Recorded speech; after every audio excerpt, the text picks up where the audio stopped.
Et si tout ce que tu crois savoir sur l'argent était faux? Voici comment fonctionne l'argent.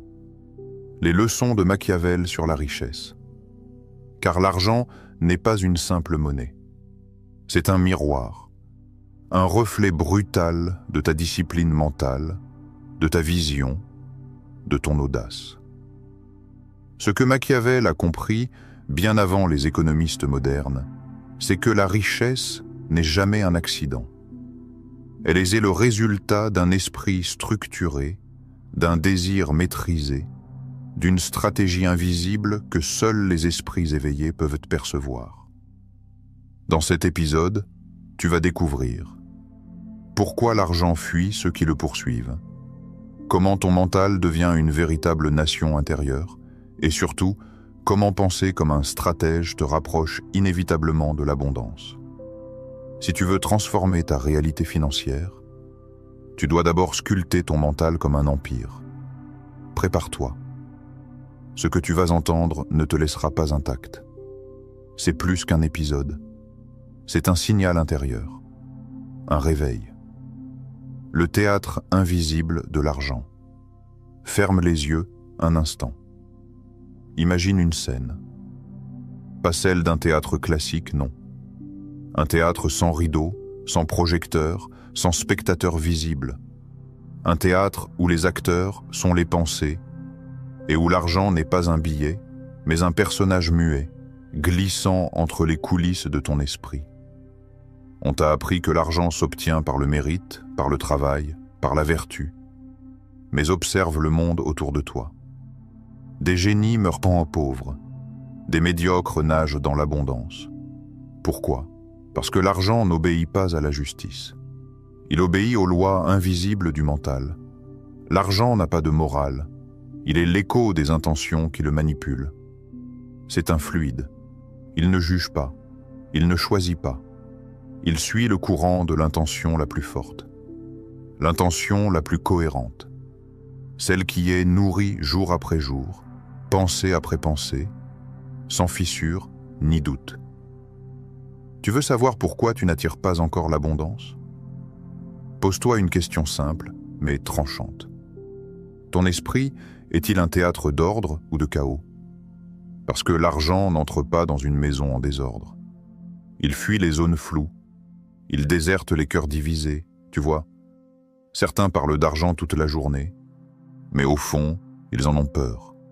Ils disent qu'ils veulent réussir. Mais en secret, ils s'en sentent indignes. Ils courent après la richesse, tout en croyant qu'elle corrompt. Et l'argent, lui, écoute tout ça. Il lit ce que tu dis en silence. Il est l'acteur qui n'entre sur scène que si la pièce est bien écrite. Regarde les milliardaires. Peu importe ce que tu penses d'eux, ils ont compris quelque chose que la masse ignore. Ils jouent un rôle avec une foi inébranlable. Ils n'espèrent pas. Ils savent. Leur relation à l'argent n'est pas émotionnelle. Elle est mentale, architecturale, stratégique. Toi aussi, tu es un scénariste. Tu écris, sans le savoir, chaque jour, la pièce que ton argent va jouer. Chaque croyance est une réplique. Chaque pensée répétée est un rideau qui s'ouvre ou qui se ferme. Si tu crois que l'argent est difficile à obtenir, il te fuira. Si tu crois qu'il est mauvais, il t'évitera. Si tu crois que tu n'es pas prêt, il attendra. C'est là que réside la clé. Et si l'argent n'était pas une récompense, mais une résonance, et s'il ne venait pas à ceux qui le méritent, mais à ceux qui ont su accorder leur esprit à sa fréquence, imagine une onde. L'argent vibre à une certaine intensité. C'est une mélodie silencieuse. Et seules les pensées bien accordées peuvent la capter. Chaque doute que tu nourris est un parasite sonore. Chaque croyance négative est une dissonance. Tu veux de l'argent ?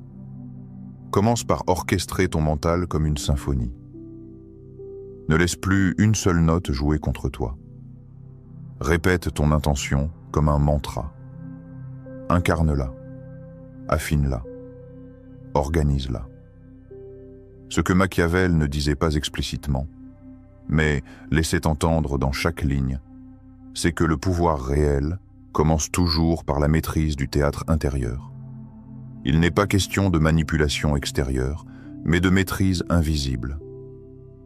De ce qui se passe dans l'ombre de tes pensées, dans les coulisses de tes croyances, dans la pénombre entre ton désir et ta peur.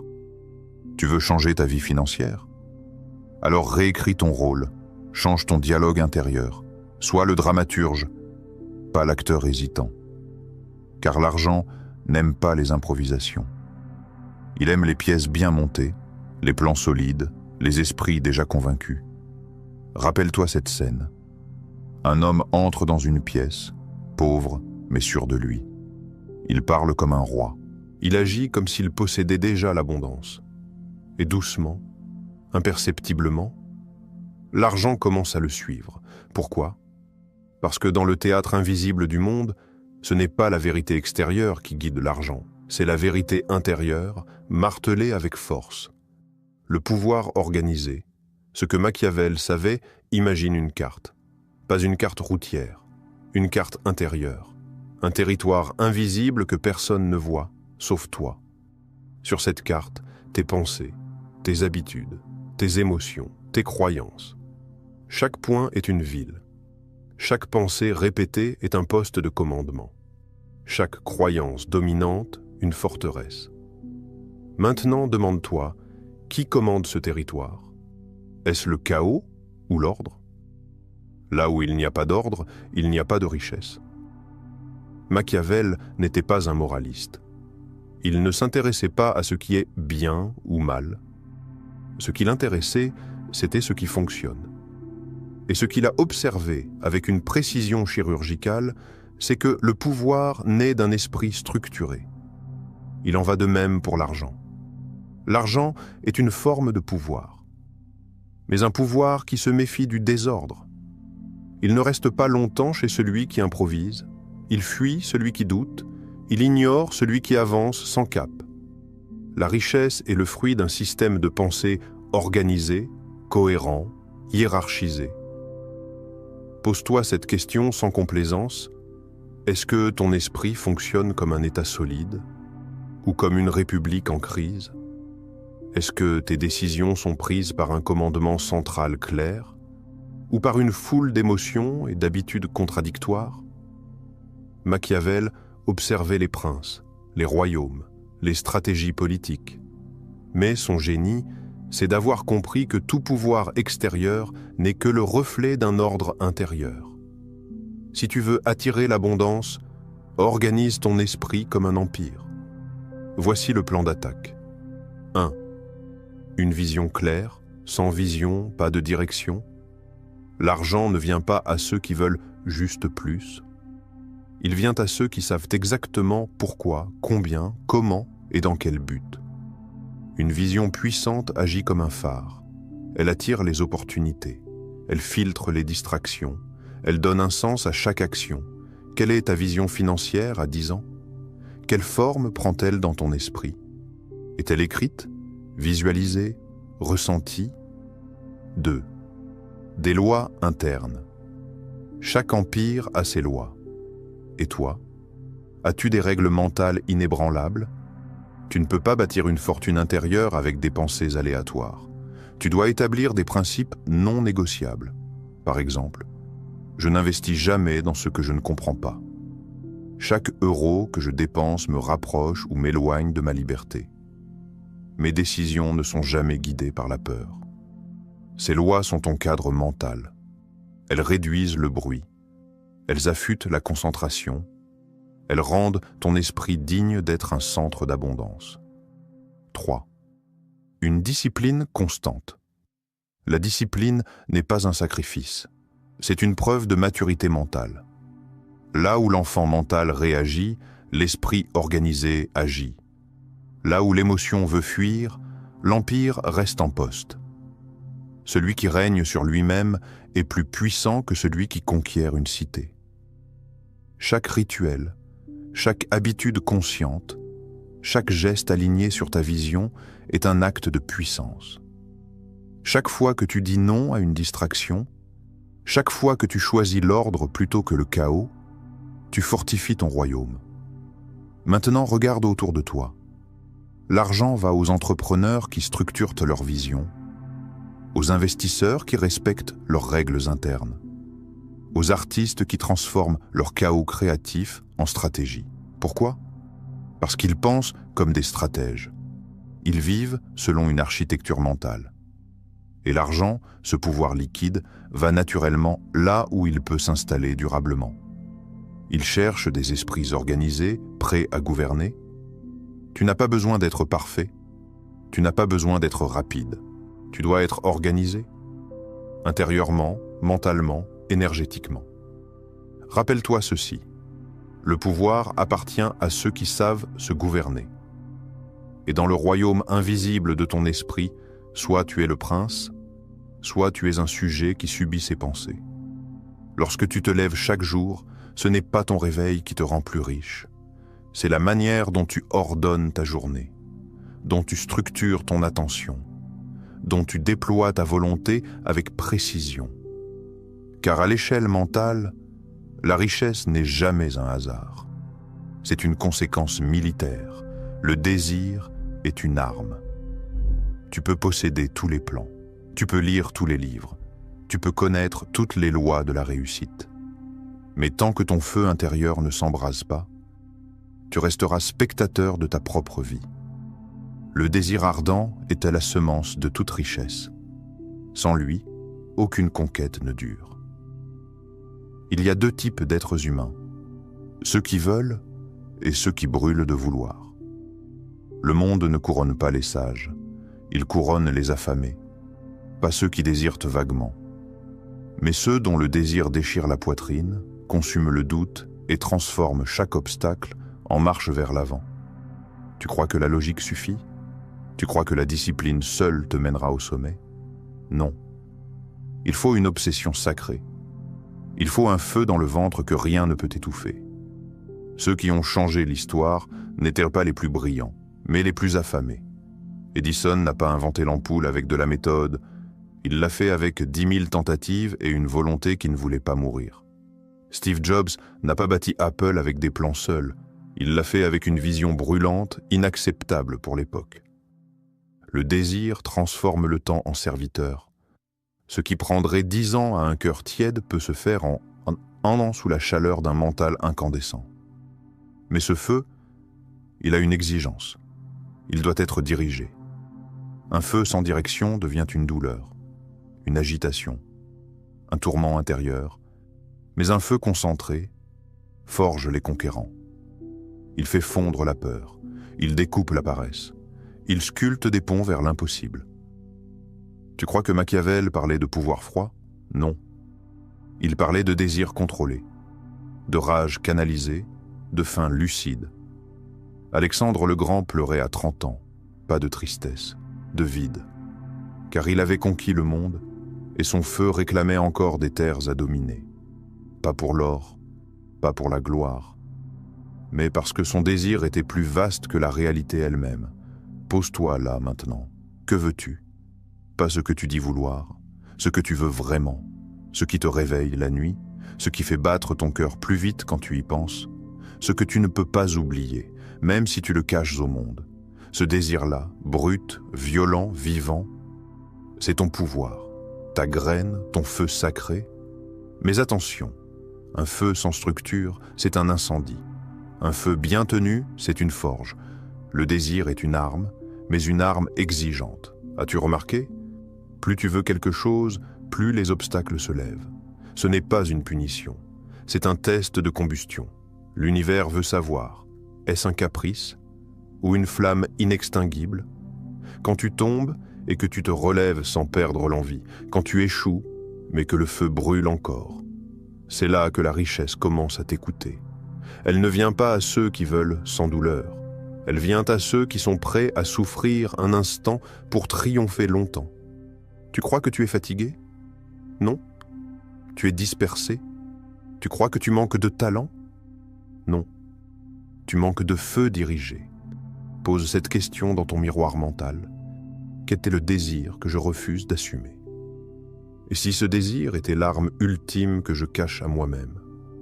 Ne laisse pas les années refroidir ce qui brûlait en toi. Ne laisse pas les autres éteindre ce qui, chez toi, voulait flamber. Parce que dans cette vie, ce ne sont pas les plus raisonnables qui laissent leur empreinte. Ce sont ceux qui ont osé brûler pour quelque chose. Tu n'as pas besoin d'avoir toutes les réponses. Tu dois ressentir. Tu dois vouloir plus fort que ta peur. Car à la fin, le monde appartient aux esprits en feu. Les masques de la richesse. Tu dis que tu veux la richesse. Mais es-tu certain de pouvoir la contenir? Pas la voir, la contenir, l'incarner sans qu'elle ne te brûle, la recevoir sans qu'elle n'éclate les fissures que tu caches. Beaucoup demandent l'abondance. Peu se demandent: suis-je prêt à vivre ce que l'argent révélera de moi? Car l'argent ne change pas. Il dévoile. Il est comme un miroir qui grossit. Il montre ce que tu évitais de regarder. Machiavel l'avait compris. Ce n'est pas le pouvoir qui corrompt. C'est l'absence d'alignement intérieur face à ce pouvoir. Et l'argent, lui, est un micro-pouvoir que tu réclames, sans toujours savoir ce qu'il va réveiller.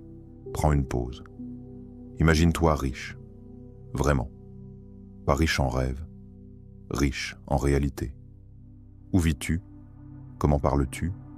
Comment tu regardes les autres? Que fais-tu de tes journées? Quelles décisions prends-tu? Et surtout, qui deviens-tu? Ce que tu vois là, c'est soit ton futur, soit un masque. Tu peux désirer la richesse.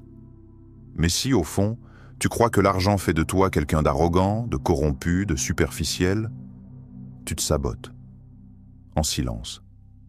Et ce sabotage ne fait pas de bruit, il se glisse dans tes choix, dans ton langage, dans ta lenteur à agir, dans cette petite voix qui dit « ce n'est pas pour moi ». Ce serait trop beau. Et si je perdais tout? Cette voix, c'est le masque qui parle. On te montre souvent des images de la richesse, voitures, villas, montres, mais on te montre rarement l'identité intérieure qu'il faut forger pour la mériter. Et cette identité, elle ne se construit pas en ajoutant, elle se construit en retirant, masque après masque. Mensonge après mensonge, peur héritée, croyance sociale, rôle appris pour être aimé, tout ce que tu portes qui n'est pas vraiment toi. Ce que tu refuses de voir en toi te gouverne en silence. Alors je te pose une question, sans détour. Qu'est-ce qui en toi rejette la richesse, même inconsciemment? Quel personnage continues-tu de jouer pour ne pas déranger? Il y a en toi une version de toi-même qui sait recevoir l'abondance, qui sait vivre dans la clarté, qui n'a pas peur d'être vue, reconnue, exposée. Mais cette version ne peut pas cohabiter avec le masque. Tu ne peux pas réclamer la grandeur en continuant de te cacher. Imagine un instant, tu es dans une pièce pleine de lumière, et tout ce que tu as refoulé vient à la surface. Ce n'est pas pour te punir, c'est pour t'aligner. L'argent, c'est la lumière de cette pièce. Il éclaire ta manière de gérer la pression, ta relation au manque, ta peur d'échouer, ta peur de réussir aussi.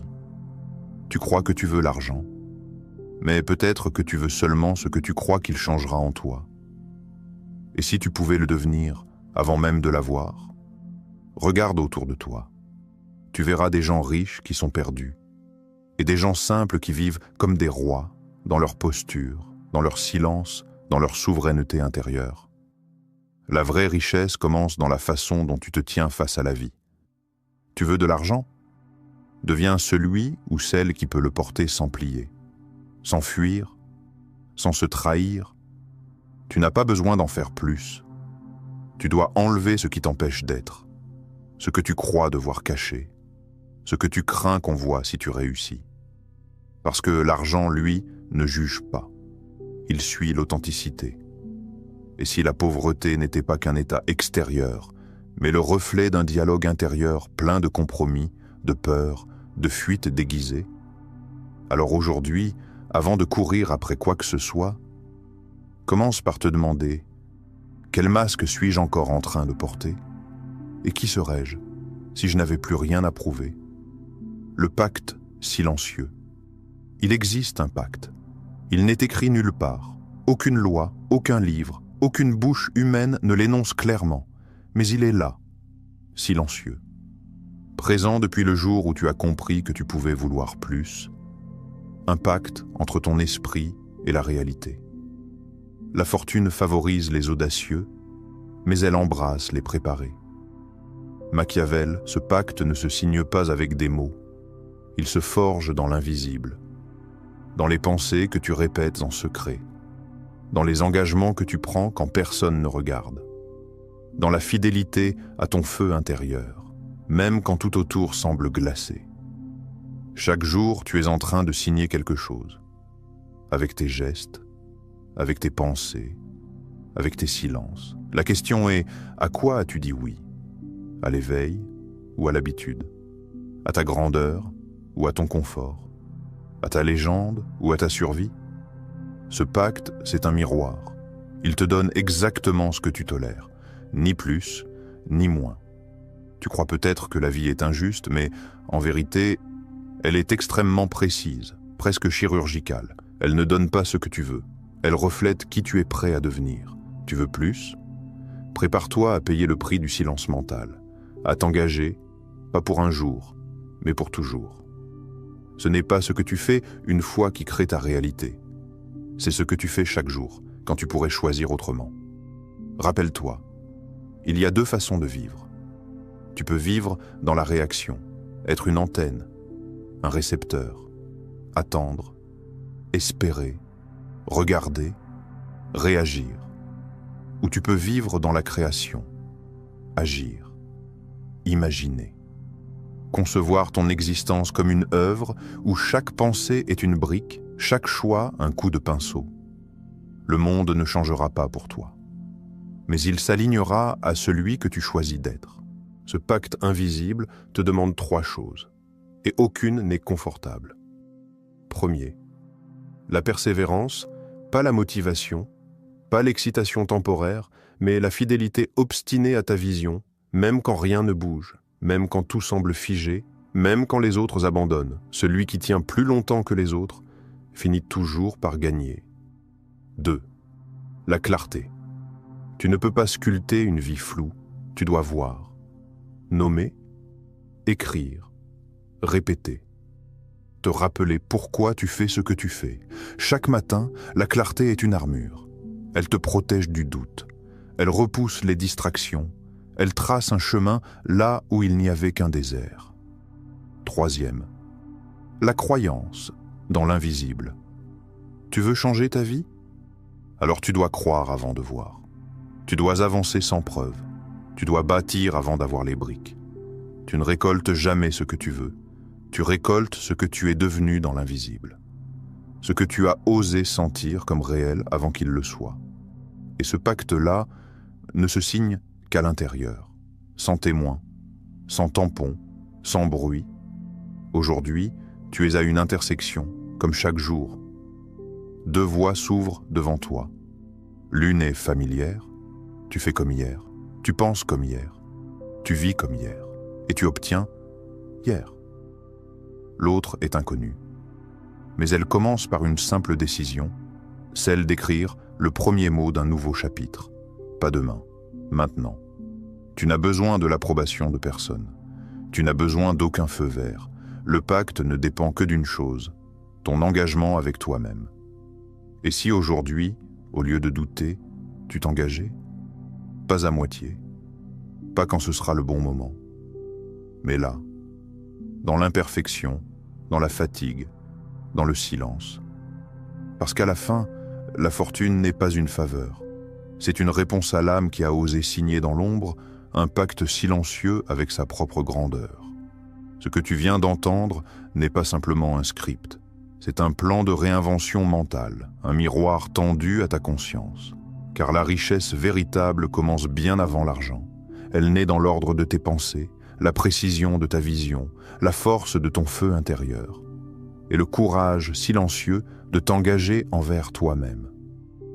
Le monde ne changera pas pour toi, mais ton mental sculpté avec discipline changera la façon dont tu interagis avec le monde.